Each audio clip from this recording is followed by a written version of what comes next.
Shall we begin?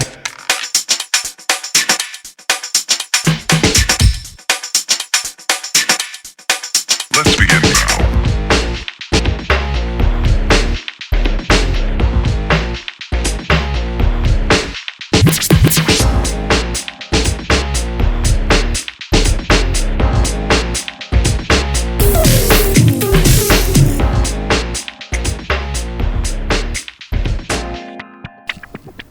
Welcome to Smart Brown Voices. It's going to be a weekly show where I speak to some of the best and brightest voices, from diverse backgrounds, people you may not normally get to hear from, during the course of your normal day. One of the things that I've really been trying to combat and tackle over the past couple of years is really getting a diverse range of voices, out here into the space and really, letting people tell their story and, really uncovering like what does it mean to really be, a champion of diversity? What does it really mean to be someone of color working in a lot of these different industries? So this show's not going to really focus all on technology. I want it to be really like a playground for us to kind of explore, different people, from different backgrounds who are doing this amazing work in their own respective field. People who I really look up to over the years and really just get their voices, heard and out there in this space. And I thought podcasting would be just a great way to really kind of showcase those people because, often they don't get the shine and the opportunity to really be heard. And I think there's some amazing stories, that are out there that need to kind of be, brought to light so people can hear like what other people are working on it and really kind of also give support. So I want, this show to be a place where you find inspiration. I want you to hear, some of the great stories that we're going to tell on this show and really just make it a source, to help you keep going with whatever you're trying to do. So if you're trying to be a scientist or open your own startup or, pretty much anything that's going on and that you're trying to do, I want it to be, just a safe space for us to sit back and listen and hear, amazing stories of inspiration and how someone made it or didn't make it and failed and, and the lessons that can be learned in that. So if you don't know who I am, my name is Mr. Mike Street. I'm originally from Maryland. Lived in Maryland until I was about 24. I went to the University of Maryland. Shout out to the Terps who might be out there listening to this. I went to Suitland High School before that. I was in the kind of like the computer science and programming, section of the school. And then, I know I wanted to always kind of work in technology and digital after that. So I learned how to code pretty early on, when I was younger. And nobody was really kind of coding at the time. But I just thought it was fun. And, I liked making the little, things on a screen move around. And, I thought that could be a career that I could do and do well. So I kind of always, learned how to program and code, probably since the age of 13, 14. I learned BASIC and Fortran and Pascal and C++. And now, the newer technologies that are out there like Ruby on Rails and JavaScript and HTML, CSS. And so I've always thought it important just to really have a strong, rich technology background and strong, rich vocabulary in this technology space because I feel that's going to really be, the new... that's going to be the new language that everybody is talking in. I think it's going to be really important for, everyone to have some kind of coding background, so that you can be competitive in this job market because it's hard out here. People are looking for you to do like 16 million different things when you go on a job interview. And I think it's really important, to really, just be as diverse and, as skilled as possible, But, figure out the one thing that you really want to master and master that. So, I went to the University of Maryland. While I was there, I started out as a computer science major. That didn't work out too well because basically I kind of sucked at math, and I took this one math course like a million times, and so I was like, okay, I kind of have to do something different because this math is killing me. So I decided that I would kind of do something really different. So I first thought I wanted to be a journalist. So I had started exploring like switching over to the School of J at the University of Maryland and do journalism. But then I thought I wanted to be a teacher. So then I was trying to transfer into, the teaching and education program. And I was specifically going to work with, disadvantaged or disabled kids. But then I, kind of fell into working and getting my degree in African American Studies. Now, a lot of people say, like, oh, what can you do with the degree in African American Studies?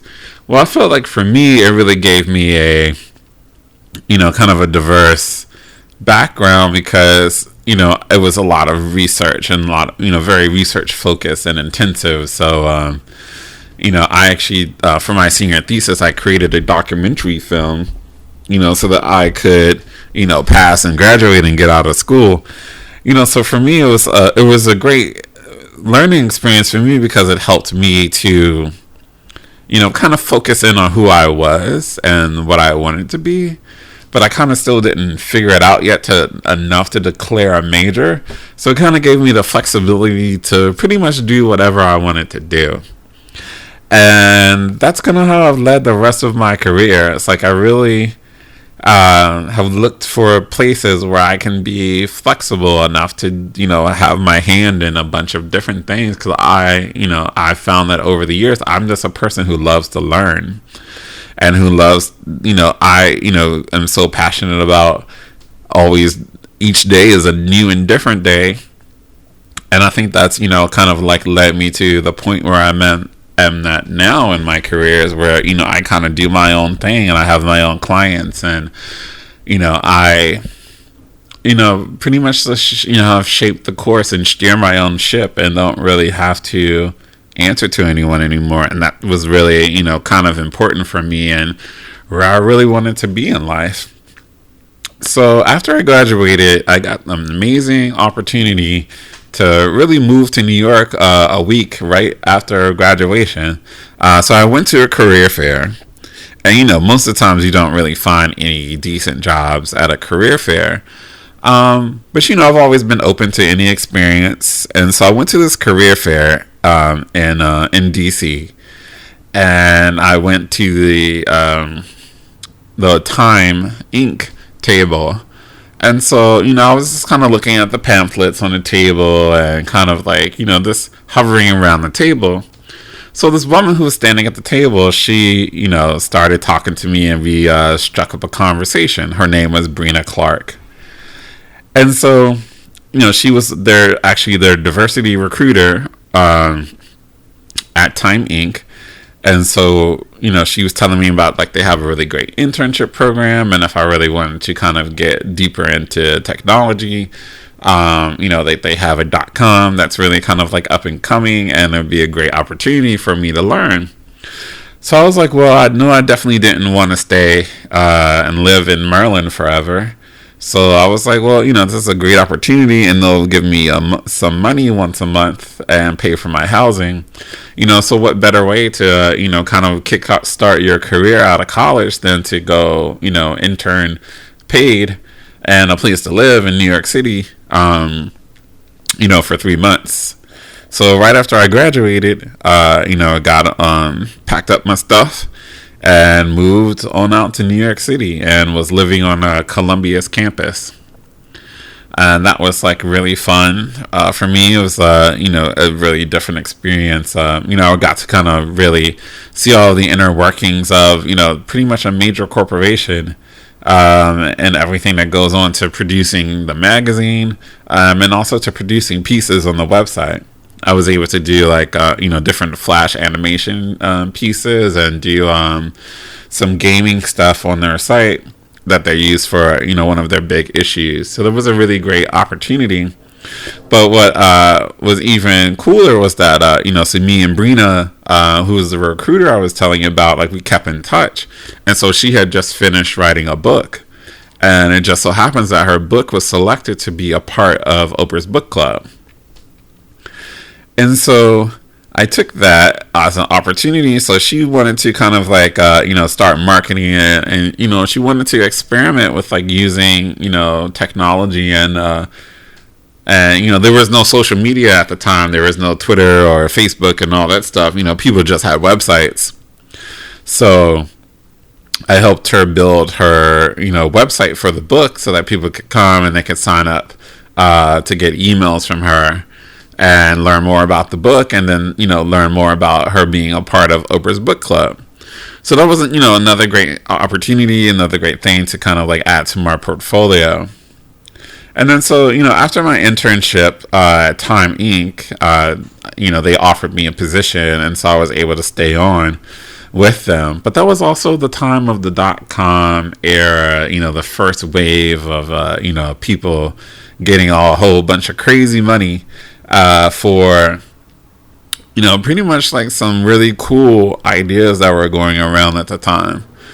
So I decided to kind of jump ship with everybody else and go over to one of these, fancy startups that was, getting all this money at the time.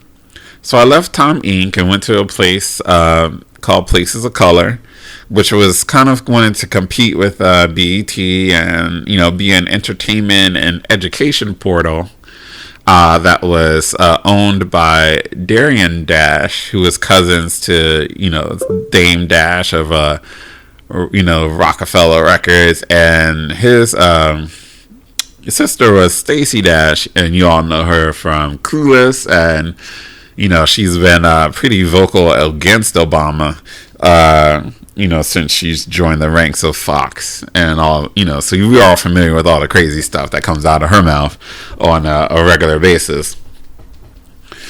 So I joined that team, and I was kind of hitting up the education and entertainment piece over there and trying to help bring in content. But, as if you worked in that time, a lot of stuff was bullshit. And, Places of Color turned out to be, pretty much bullshit. So probably much 8 months after we were all hired, we were all fired. So I found myself with no job. And, a little bit of unemployment, almost no severance pay, and that was it. So, so I had to try to figure out, like, okay, like, what do I do now to really, get back into things? So for me, I've always been a hustler, and, I know how to make money, out of a rock. So, what I did was, I started, just tapping into all of my different friends. It's like, can I do this for you, or can I do that for you, until I kind of figure out this job situation. So fortunately enough, one of my friends was had connected me to another guy. His name was James Statton. And, we kind of hit it off, and he had just, he was working at BET at the time. So he connected me to his boss, and then so me and his boss went out to lunch. And then, a couple months later, I had a position inside of BET. And I had actually internship at BET in DC in the past. So, it was really kind of like, coming full circle again, using like everything I have been doing in my career, and then going over to be able to work at BET.com. So BET, for me was a really interesting experience. I think, the friends that I had at BET are still my friends today, and we're pretty close, and we, always have each other's back, and we always, talk to each other on a pretty frequent basis. Even though we don't always see each other, like, we all keep connected, and, we're a pretty small circle, but, those are friends that, I have had for the past 15, 20 years, and, they've been all pretty great. So shout out to Tanya Pendleton, Alon Johnson, Larry Hester, and Chuck Creekmer. And you probably know Chuck Creekmer from allhiphop.com. So So for me, like working at BET was a really great opportunity because it gave me the ability to work on, again, a lot of different things. Because pretty much there was a lot of different things happening at BET at the time. So I started working, in their first New York office.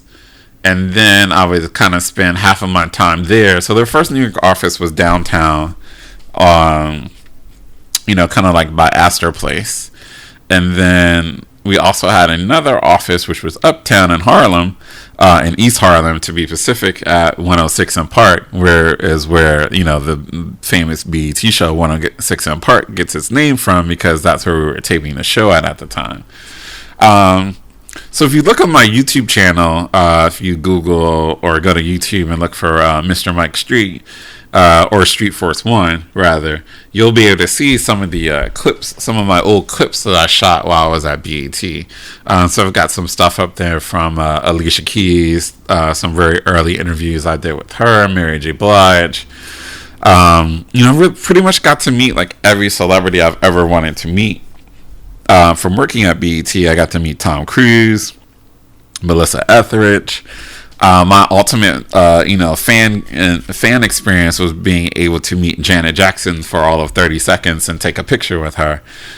This was right when her new album was coming out, and she was doing some press. And she was actually doing press up here in Harlem.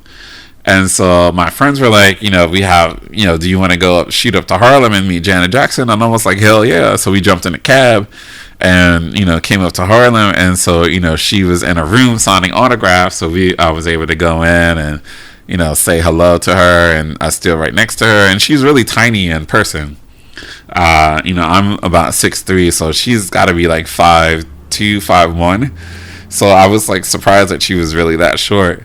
But, so if you go to my Pinterest page, which is pinterest.com/Mike Street, and look through my celebrity gallery, you'll be able to see some of the celebrities that I've were able to meet during my BET time.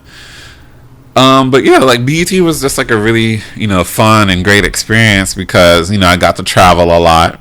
I got to go to a bunch of different, events and kind of just meet like everybody who was like crafting that whole kind of new wave of black culture at the time. So like, I went to listening parties with Erykah Badu. I met Kanye West when he wasn't Kanye West, and he was really just a new artist that, just got signed to, the Def Jam, and, kind of like being able to experience a very early and very different Kanye West than you might see today. I got to meet, just pretty much a lot of people who I'd like been watching on TV for years, and kind of just getting to see them up close. The nicest celebrity I ever met was probably Master P, because he was always someone who would remember your name, and he could see you out the corner of your eye, and he would like, hey, Mike. And and he would come to 106 and Park pretty frequently if he had like some new music, or one of his artists were about to drop a record. So he was always really, really nice, and probably one of the nicest celebrities I've ever met. Probably my worst celebrity experience at BET came with A. Marie, because she just didn't like the lighting that was in the room, and she had a lot of complaints about it on that particular day. So I think I may still have some of that video footage from the interview there. So if you go to my YouTube channel, you may be able to, you'll probably see one or two clips. So I had to relight her a couple of times before we could actually start the interview process. But I love A. Marie. I loved her music, and she's a DC girl, so I always got love for my DC girls. We got to do Spring Bling. One of my craziest experience is going to Spring Bling, and so I decided to go out with another producer who was outside, and so we were like roaming around, and so it was like really crazy outside. Like all these people are out for Spring Bling, and they're like dancing and like doing everything. And then like, so this girl comes up to me and she grabs my junk, And I'm just like, whoa, I'm like with the crew. But she felt, she was feeling it that day, and she wanted to be like liberated, and because she felt all the guys out there were like, grabbing girls' booties and grabbing their boobies, and so she felt like, she wanted to turn the tables, and I was like, hey, that might be on camera, so you can't do all that kind of stuff. But yeah, Spring Bling was always like really interesting experiences. I went to like 3 of them, and I've seen like pretty much everything go on. Like, I've seen like one celebrity, I'm not gonna mention his name, but like he pretty much like trashed one of the cabanas that BET had. Like, I remember going in there, and one of the producers was like, can you tape all this so that we can have evidence of just like what happened in here? Like he had, I guess, like a silly string party, and like the room was just like a complete disaster. There was like cupcakes like smashed into the walls, and silly string like all over the place in the rug and on the wall, and like it was like an explosion happened in that room. And I was like, what kind of craziness were they doing up in here before they went up on stage? Because he wasn't even there that long. So Spring Blings were always fun, and we got to do, and it was always good to just get out of New York and travel and, see different places. Also, like, my time at BET, like, I feel like it was marked by, like, a bunch of celebrity deaths. And it was kind of like when, like, every year there was, like, some celebrity had, like, just passed away. So, like, when I first started at BET, Aaliyah had just died. And so that was kind of like one of the first things I went to cover.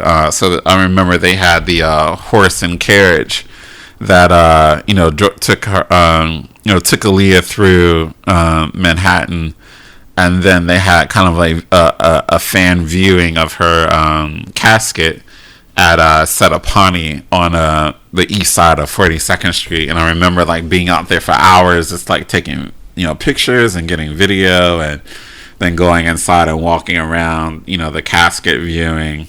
I was a huge Aaliyah fan, and I remember just like, being like super upset, like when the little ticker on my screen, I was watching some show on TV, and the ticker on my screen, came across that Aaliyah had just died. Again, we didn't have Twitter or Facebook or any of this other stuff, so we had to rely on what was coming across on TV. And I just remember that day, like, like, it was just like, wow. Leah felt like, she was like her sister, because I remember, like, when her first song, like, Back and Forth came out, I remember just, like, being in a class at school and, like, bumping the cassette tape, and, us dancing to Back and Forth, and, so she was just, like, a part of my childhood, like, growing up. And it was just, it was a sad, like, when she passed away, I was pretty, like, upset. And I still listen to Aaliyah today. I still, miss her. I wish she was around to kind of show these girls how to really do it, because I really felt like she was special. And then, like, I think, like, right after Aaliyah died, I remember going to Lisa Left Eye's Lopes's funeral. And that was out in Atlanta. And it was that trip was pretty crazy, because like, we didn't plan to actually go out there like right away. Like, we were just covering it, in New York City. But then, like, my boss at the time, she was like, you guys need to go out there and get pictures and video. So literally, like, we got that assignment like late that night, and I was like, on a plane like early that morning to go to the funeral. And so, they didn't give us a rental car, so we had to like cab it from the airport out to the, funeral home.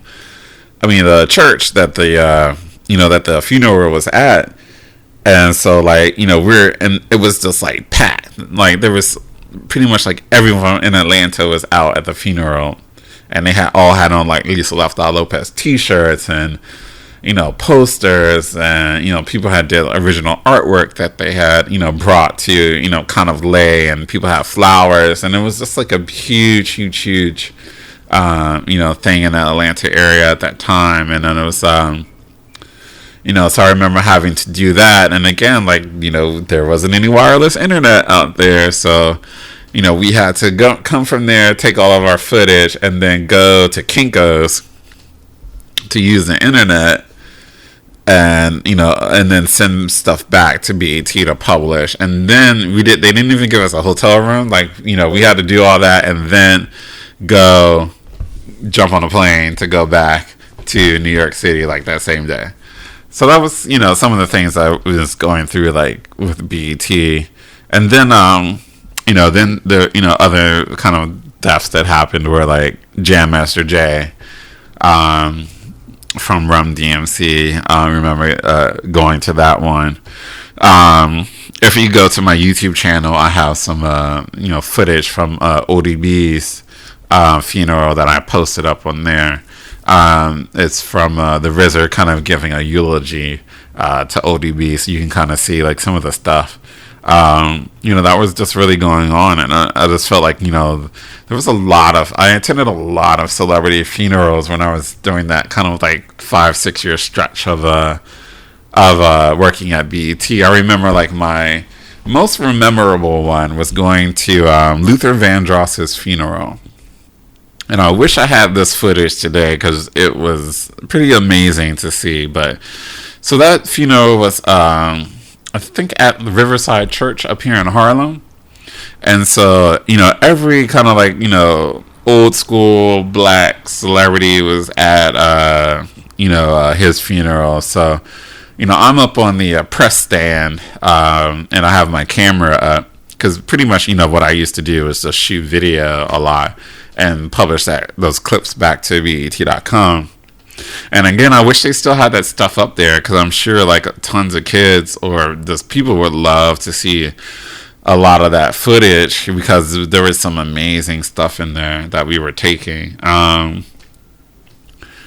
so I remember, there was a moment in the church, and so, the choir was like, just really getting it. People were clapping and dancing. And then so Aretha Franklin, she jumps up and so she's like dancing around the casket. And then so, she, goes over to Luther Vandross's casket and she's singing and she's clapping and she's dancing. And, then, she starts really just kind of like running around the casket. I think she ran around the casket like 6 times. So I'm just like there with my camera. I'm like, record. This is awesome. So, that was really just amazing footage. And, again, it was just like, it was just like amazing to like really be able to, kind of just like be in some of those elements and just see all of those different celebrities. But then also, a little sad just because like so many great people passed, during that kind of stretch from 2000 to 2005 when, I was working at BET, and it was just kind of like, sad that we lost like so much talent, in those past years. So, kind of moving forward in my career, like, I worked at a bunch of other places. I worked in marketing at this place called Associated Content, and I was community manager there. And I helped, like, to kind of, like, build, community around this, website where people would get paid to publish their content. And so they were eventually acquired by Yahoo.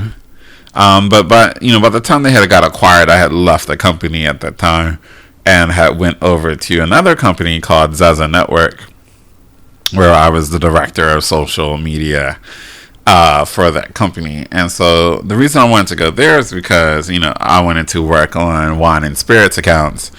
So I was working on all of the Jim Beam portfolio. So when I got there, we started, we mainly just had Jim Beam and then like maybe like Jim Beam Black. But by the time I finished, we had like pretty much was working across all of the Jim Beam brands there. So one of the big things I did over there was working on launching a new product in the space, which was called Red Stag, which was the first kind of like flavored bourbon, which has like it's a cherry flavor in it. So that was a really popular product that came out from them, and that was done with in conjunction with Kid Rock. And so we helped him with his concert and a lot of other things to like really push that product out into the market. And then also did a video contest for Jim Beam, which was called the Remake Project. And so that was a really cool experience because one, it was like the first time like they had ever done something like that where they're pushing out and getting consumers to submit video. And especially when you work in a regulated industry, like it's really hard to do anything in social, let alone like ask people to submit video. So that was pretty successful. We were able to present the case study around that at MoMA, which is a big and popular marketing conference. They do them several times a year. And, so I just really have been fortunate enough to have really worked on a bunch of like really cool and interesting projects over the year. So in 2012, I worked for Gary Vaynerchuk. And if you're out there and you work in the social media or marketing space, you've probably heard of Gary. He's a very like kind of like outspoken and, pretty much very like charismatic social media guru, even though I hate the words guru, but pretty much people see him kind of like as the Willy Wonka of social media. Like he's very loud, boisterous, he's very opinionated. So it was fun to work at VaynerMedia. I was pretty much old in their company. I'm in my late 30s, and everyone, probably the median age at VaynerMedia is like 24. So a lot of the kids are kind of like, fresh out of college, or this is like their first marketing job. So I worked on the OWN TV account and Oprah Winfrey, and then also worked on Tequila Avion while I was there as an account supervisor. So I spent about a year at Vayner, and then left that company to go work on a really cool project, which was Breaking Bad. And I'm sure there's tons of people out there who have seen Breaking Bad. So I worked on the final season of Breaking Bad to really kind of launch a cool social media campaign that allowed people to, take their fandom and love for Breaking Bad, and then kind of like use social media to kind of like, show this how much of a super fan they are. So, there's a cool case study out there that you can kind of check out if you Google it or go to SlideShare. I'll try to post it in the show notes so that people can check it out and see some of the work that I was working on with Breaking Bad. We helped build their the kind of like a microsite that integrated into AMC.com. We also built a company Facebook application so people could play the game from there.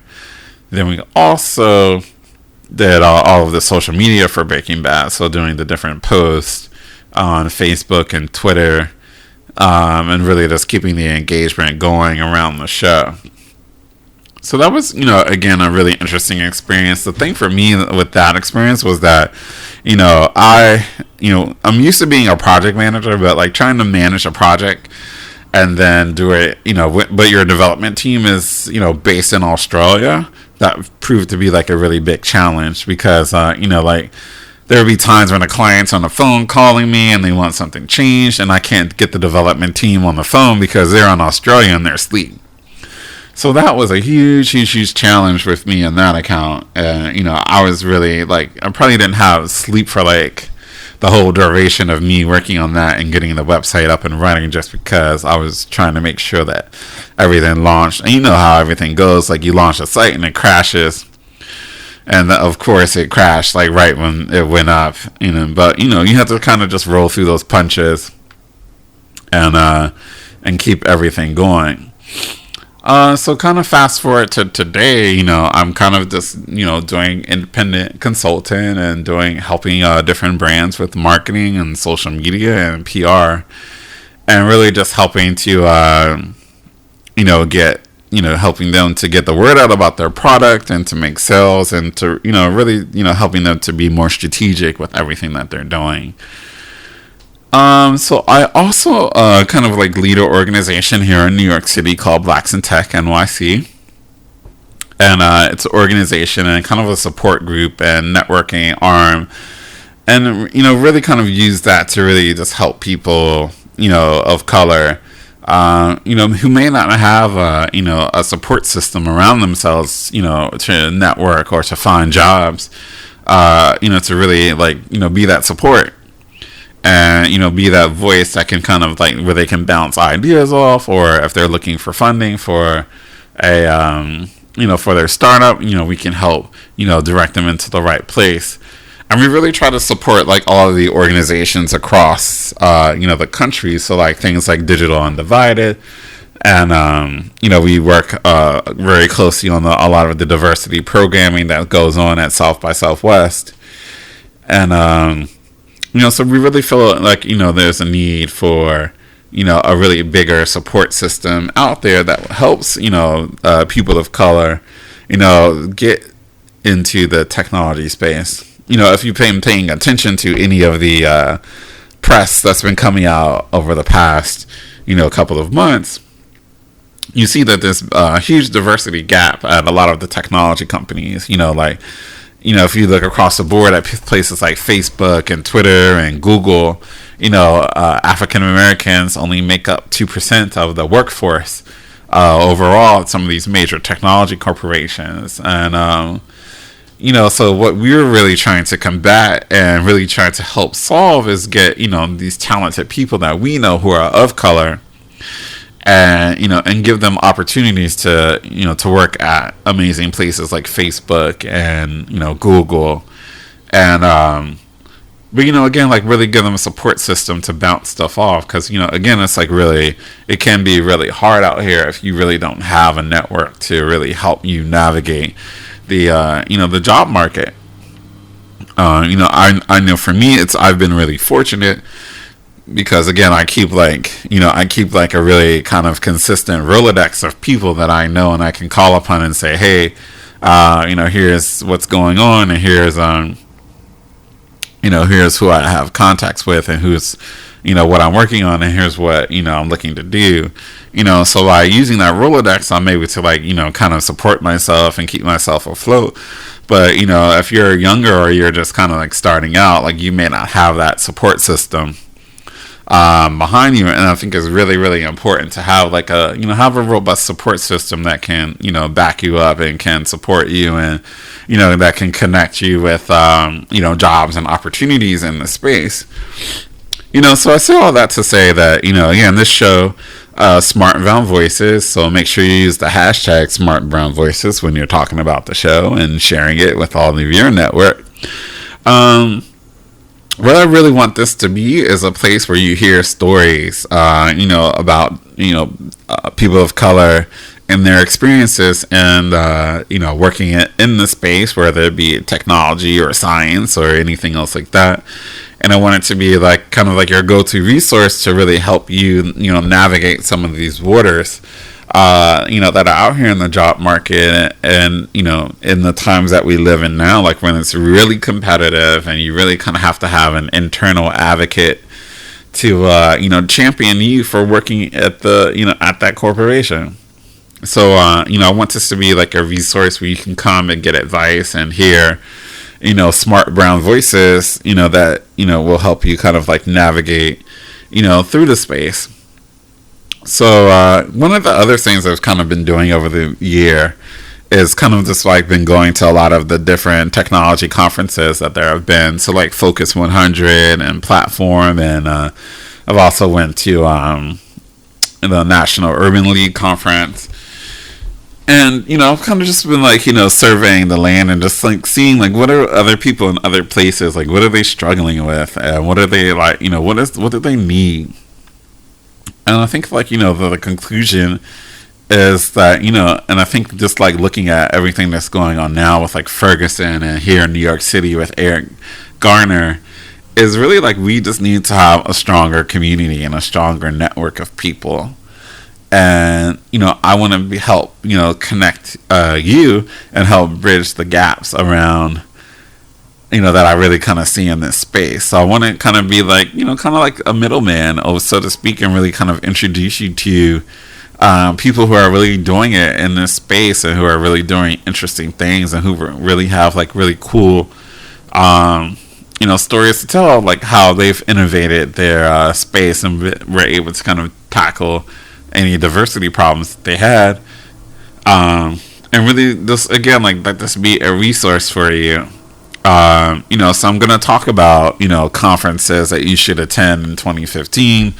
And I'm gonna help you with job advice and different resources that you can go to to find a job. And then also the people that I bring on this show, I really want them to be able to give those insider tips and the information that are going to help you be smarter about where you send your resume and how you approach a job interview, or how you find work, or how you work for yourself. Because what we're seeing now is that most people are working for themselves, and a lot of people are looking at a lot of these accelerator programs where they can kind of go in and put a business together. Or one of the things that's really booming right now here in the Harlem community is co-working spaces. So there's Team Co-working just opened up in East Harlem, and there's Harlem Garage, and there's Creative Space, and there's Mediva, which also has different packages for co-working at Mist here in Harlem. So that's kind of like some of the things that are booming right now that I see in the space. So I think it's really important for again, like for this show, just to really be that like resource for you if you're really trying to figure out like what's my next move, and how do I get a job at this place, and how do I navigate everything that's going on out here right now, and then use it to your advantage. So I want you guys to follow me on Twitter at Mr. Mike Street and use hashtag SmartBrownVoices. Send me a tweet and let me know if there's somebody you want to hear from, if you want to, me to interview them and put them on the show so we can hear their story and learn. So I hope this is a resource to you, and thank you guys for listening to episode 0. And I really kind of just wanted to set up, everything that we're gonna talk about, moving forward. So episode 1 will be coming soon, and you'll be able to hear like everything in our, you'll meet our first interview guest, and we'll go from there. So again, thank you so much for listening, and make sure you subscribe. And again, make sure you tweet me at Mr. Mike Street on Twitter, or if you want to send me an email, my email is streetforce1@gmail.com. I'm pretty much in my email all day, so it's pretty, if you send me an email, I'll respond back to you pretty quickly. And let's have fun together. So again, thanks for listening. Shall we begin?